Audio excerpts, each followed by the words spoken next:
Welcome back to the Michael Cohen Show on our continued journey to 250,000 subscribers, 10,000 shy. So hit subscribe, watch, and share with a friend. But this episode is a little unusual. I want to begin by wishing everybody a very Merry Christmaka. First time, or fifth time, actually, I should say, in history that Christmas and Hanukkah fall out on the same time. So it's Merry Christmaka to all. And I want to show you a photo that's private. It was in my private collection from 2013, never seen before, of Trump happy, really truly happy as Santa Claus. Now that photo was taken at the Miss Universe organization. I can honestly tell you, we never laughed as much as that day. He was unbelievable, handing out money and gifts, the whole 9 yards. But, fast forward now to 2024. To Christmaka, where Trump was active on social media, literally taking things apart. Here was his main post on social media, and it reads, "Merry Christmas to all, including all the wonderful soldiers in China, right, who are lovingly but illegally operating the Panama Canal, where we lost 38,000 people in its building 110 years ago. Always making certain that the United States puts in billions of dollars in repair money, but will have absolutely nothing to say about anything. Also, to Governor Justin Trudeau of Canada, whose citizens' taxes are far too high. But if Canada was to become our 51st state, their taxes would be cut by more than 60%. Their businesses would immediately double in size, and they would be militarily protected like no other country anywhere in the world. Likewise, to the people of Greenland, which is needed by the United States for national security purposes, and who want the U.S. to be there, and we will." Now, goes on to the next one. You can't make this stuff up. You really can't, because as crazy as the first one was, this one goes a little bit further. "Merry Christmas to the radical left lunatics who are constantly trying to obstruct our court system and our elections." Wait, the cases are almost all thrown out. The election is over, but not for Trump, and are always going after the great citizens and patriots of the United States, but in particular, their political opponent, me. All right. Again, you would think that this was from December 25th of 2023, but no, it was yesterday. They know that their only chance of survival is getting pardons from a man who has absolutely no idea what he is doing. Also, to the 37 most violent criminals who killed, raped, and plundered like virtually no one before them, but were just given, incredibly, a pardon by sleepy Joe Biden. By the way, that's not true. They didn't receive pardons. They received commutations on their executions. I refuse to wish a Merry Christmas to those lucky souls, but instead will say, go to hell. We had the greatest election in the history of our country. A bright light is now shining over the United States of America, and in 26 days, we will make America great again. Merry Christmas.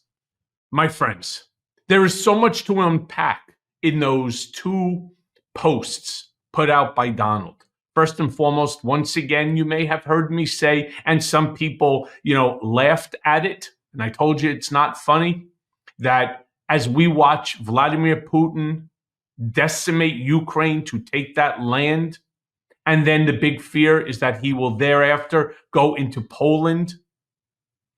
We also see China talking about taking back Taiwan. Why would Donald not do the same thing? Why would he not take Canada? Why would he not take Mexico? And instead of having border walls, just have shorelines. I've been saying this now for just about 2 years. 2 years, literally, since all of this nonsense started all over again.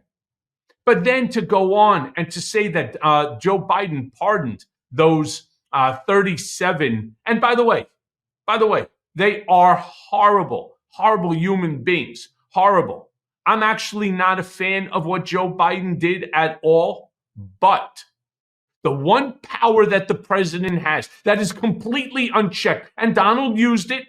He used it in 2020. He intends to use it again on January 20th of 2025 when he goes ahead and he pardons all of the January 6th insurrectionists, who he, of course, dubs as hostages, as patriots of America.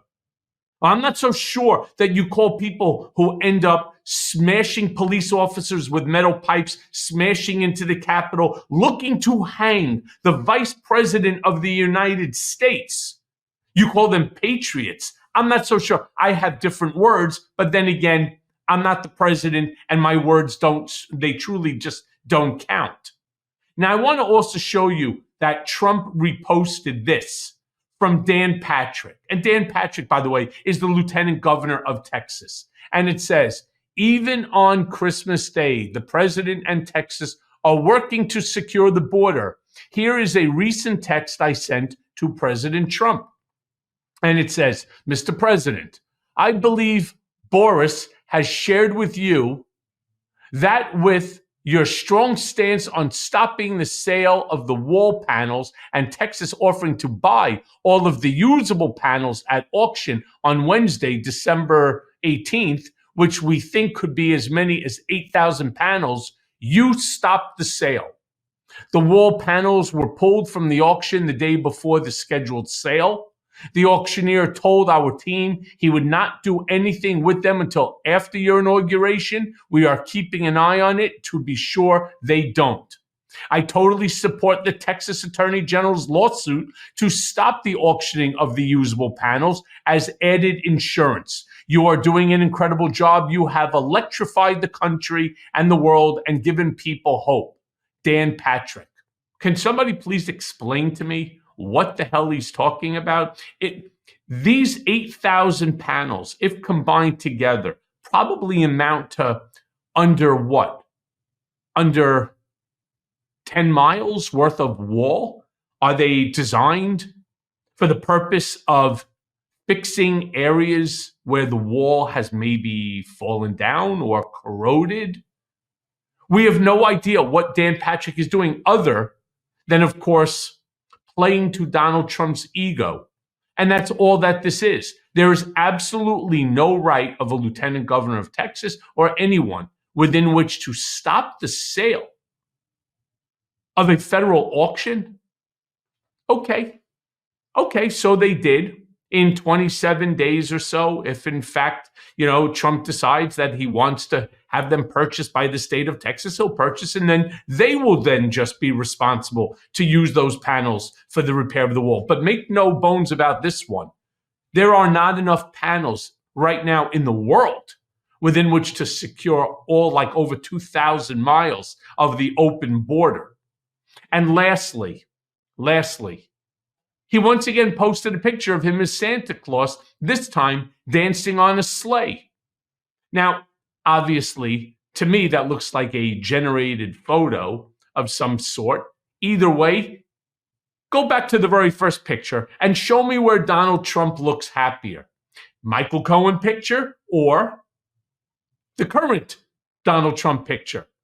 And I think, of course, the answer is the Michael Cohen picture. We had such a good time there. That's what I was hoping that Donald Trump in his first presidency would be like.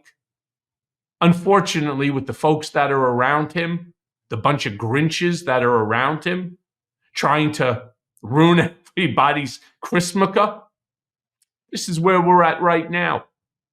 And it's sad. But as always, thanks for listening. Hey everyone, first of all, thanks for watching. We're going to be posting daily episodes with reactions and talking about politics. We'll be talking about everything, in fact. So please like and subscribe. Join us on this journey.